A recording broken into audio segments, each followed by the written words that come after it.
Stakeholders sign on to develop a smarter and greener community housing project. Plus, in today's lifestyle segment, we'll tell you the weird things that can promote weight loss. And on today's show, we have a special treat for you. We are on board the Voyager, which is John Walker and Sons vessel. So we have that. 15 on 15 starts right now. Thanks for joining us. I'm Yentelu Liu. Various stakeholders in the community are joining forces to build FCCA housing in the smartest, most efficient, and greenest fashion.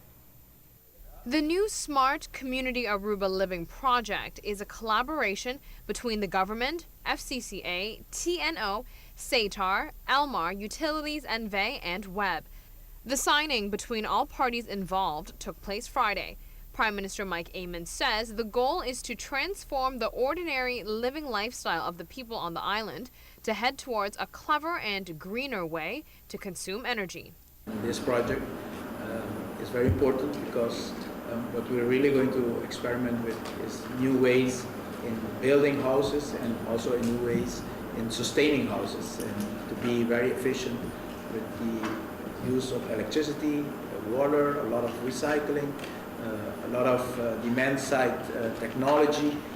So the first 15 houses that will be built and the 5 others that will be developed as the project will be moving along will have a very large concentration of all of the latest technology in the areas of a sustainable living. 15 houses will be built first. These drawings illustrate what the vision of the Smart Community Aruba project entails. The first step is to carefully plan out the project, then execute it. The idea is to experiment with smart green living. Hopefully, the end goal will meet standards and other homes on the island will follow suit and adopt the smart community living. Once we have acquired all that experience, then institutions such as FCA could go and apply it in a broader sense towards the clients that Rosalind was referring to. So this would be more of a community where we're going to do research on how we could best develop this kind of sustainable living. And then once we have all the experience, we're going to apply it broader for the whole community and make it much more accessible for everyone. In order to realize this vision, every partner recruited into the project is necessary. Because now we're talking about a smart community, with whole Aruba is going to be one smart, big island community.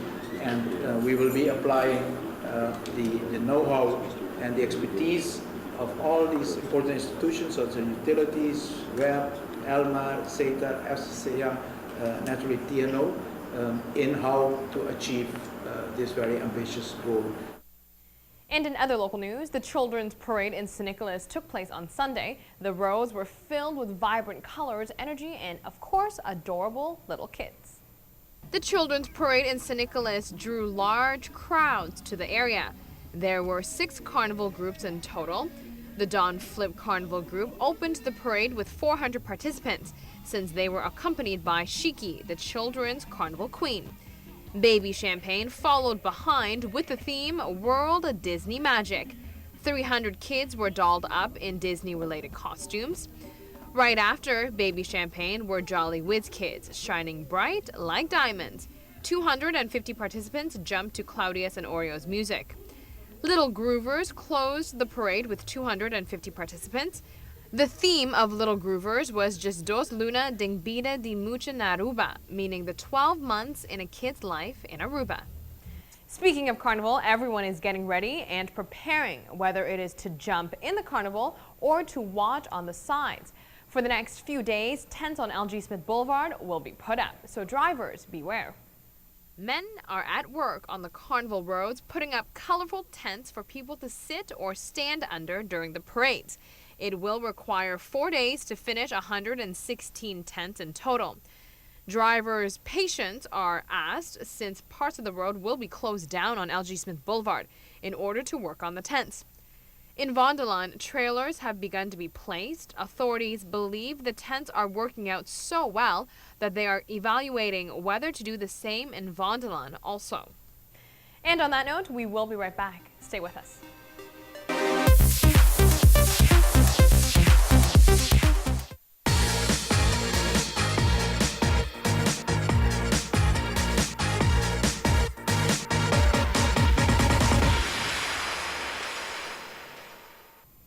Working out and eating healthy are probably the two most important things in staying healthy. But there are some other weird methods that promote weight loss. Here they are. The first weird thing that promotes weight loss is whiffs of peppermint.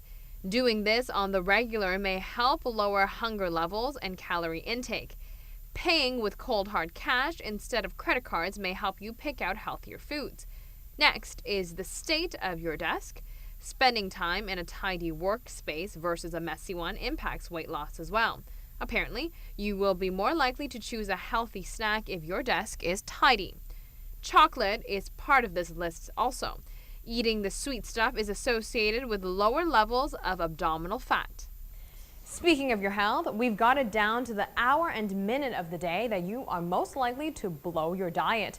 Do you ever feel like you need something salty or sweet in the afternoon? Well, you aren't alone. A recent British survey found that people are most likely to stray from their healthy eating plans at around 4:12 p.m. That sure sounds about right to me. Both men and women were involved in the study. Results show that 45% of them said that the afternoon snacking was the main way in which they'd broken their New Year's diet resolutions. When asked the participants to select a specific time between 4 to 11 p.m. as their ultimate downfall, the average time chosen was 4:12 p.m. Experts say this makes sense because the afternoon is when your blood sugar levels may drop because it's been a while since you've eaten. Now, Valentine's Day may have passed, but this doesn't mean that the love is over. There are fascinating things that happen to your body when you are in love. Check them out. You have trouble sleeping. Love-struck participants reported losing about an hour's worth of sleep per night. Reason being, you are thinking about the object of your desire, and that can literally keep you up at night. As well, you will think everything tastes sweeter. Students in one study wrote about love, then sampled various foods and drinks. Regardless of what they tasted, they said everything had a sweet flavor. There is also a slight downside to being in love. You become forgetful. When you are smitten with someone, your brain releases oxytocin, which is often thought as the love hormone. This can impair memory. So that's why lovebirds can be absent-minded. Another fascinating thing that happens is your aches and pains seem to ease up. Love activates the same neuroreceptors in the brain as pain-soothing drugs. Also, the jealous side of you comes out. It turns out you can't help it if you get a little crazy when you see your significant other talking to another man or woman. A recent study from university found that love can make a person overprotective of his or her partner. And we will have much more when we come back. Take a look to see what is coming up next. And welcome back from the break, everybody. We are currently on board the Voyager, which is the vessel of Johnnie Walker. And right about now, we are going to find out why Johnnie Walker's vessel decided to stop right here in Aruba, because they are only stopping in 4 islands, and we are one of them. And also for those who drink or do not drink whiskey, we have all the tips for you from the ambassador, Tom Jones. The Johnnie Walker vessel, the Voyager, docked on the island. It first set sail in 2012, touring Asia and many parts of the world. You may be asking, what does a sailboat have to do with whiskey? The global ambassador of Johnnie Walker, Tom Jones, explains. When John first opened a store, which was a grocery store, he was importing goods from around the world. Teas, herbs, spices. Teas in particular, we think inspired him, the blending of tea in particular, to blend whiskey. But also, although whiskey is made in Scotland, during the early 1800s, most of it was transported around Scotland by sea. It's much safer than by land. It was much safer on water than on land due to the smuggling. The Voyager, in a sense, is a symbol to the initial growing success of the whiskey. John Walker was able to improve the taste of his product by importing ingredients by the sea. More importantly, he was able to export internationally by boats, vessels, and sails. I think there are 4 key things that I think about when I think about Johnnie Walker. One is the liquid, right? We have great tasting, big, bold flavors. We have excellence in blending over 193 years through 6 generations of master blender, including the first 3 from the family. We're renowned for iconic design. Everyone knows that, the striding handle, the square bottle, the angled label, but also our commitment to progress, to constantly keep moving forward.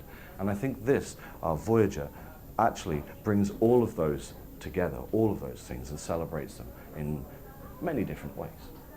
The Voyager is only making 4 island stops. Aruba is part of the itinerary due to the Caribbean's role in the history of Johnnie Walker whiskey.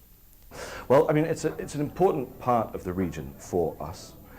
It's a wonderful island, and I think it has a wonderful history of being a great partner for us. We've been in the region since the mid to late 1800s, and although I can't specifically say that what part Aruba or other islands played in that era, we certainly know since the modern era, the 20th century, that Aruba was a key part.